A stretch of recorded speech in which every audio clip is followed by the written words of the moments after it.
Sri Aurobindo cites the Vedic Rishi of Mandala 10, Canto 129, verses 1 to 5, at the beginning of chapter 25 of the Life Divine, titled The Knot of Matter. Quote, "Then existence was not, nor non-existence.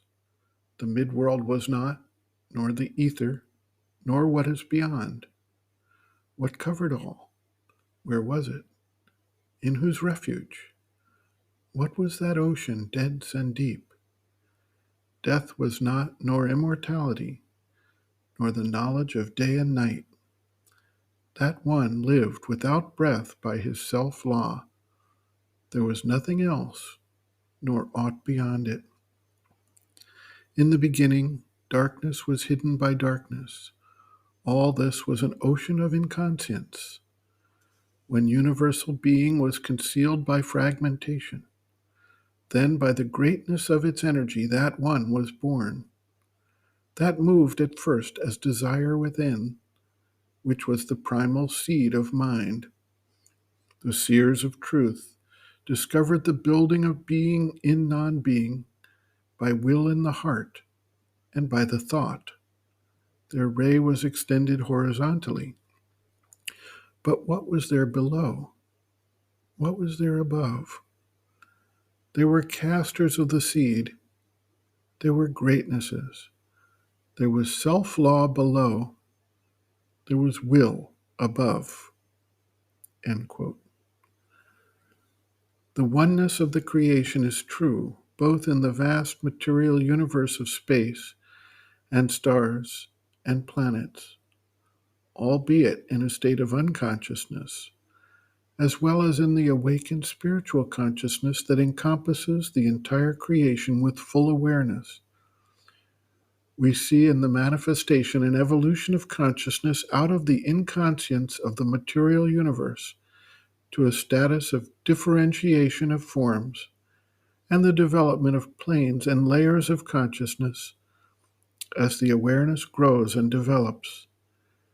The human stage is an intermediary one between the first status of oneness, which is unconscious, and the latter status of oneness, which is fully aware and conscious. This human stage embodies the sense of a multiplicity of forms and separation or fragmentation of consciousness into separate vessels of awareness. The oneness remains behind, but is veiled by this sense of separateness until such time as the being moves to a subsequent stage where the oneness and the multiplicity can coexist in awareness at the same time. The mother observes, quote, "Indeed, the source was one, you see, and creation had to be manifold, and it must have represented quite a considerable labor to make this multiplicity conscious of being multiple. And if one observes very attentively, if creation had kept the memory of its origin, it would perhaps never have become a diverse multiplicity. There would have been at the center of each being the sense of perfect unity, and the diversity would, perhaps, never have been expressed. Through the loss of memory of this unity began the possibility of becoming conscious of differences.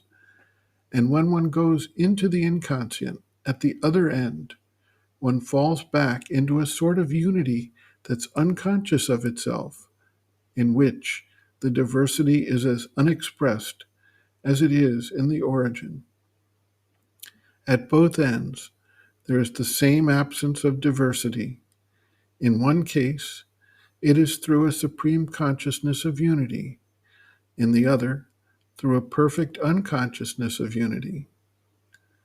The fixity of forms is the means by which individuality can be formed." End quote. Reference, Sri Aurobindo and the Mother, Our Many Selves, Practical Yogic Psychology, Chapter 6, Some Answers and Explanations, page 158.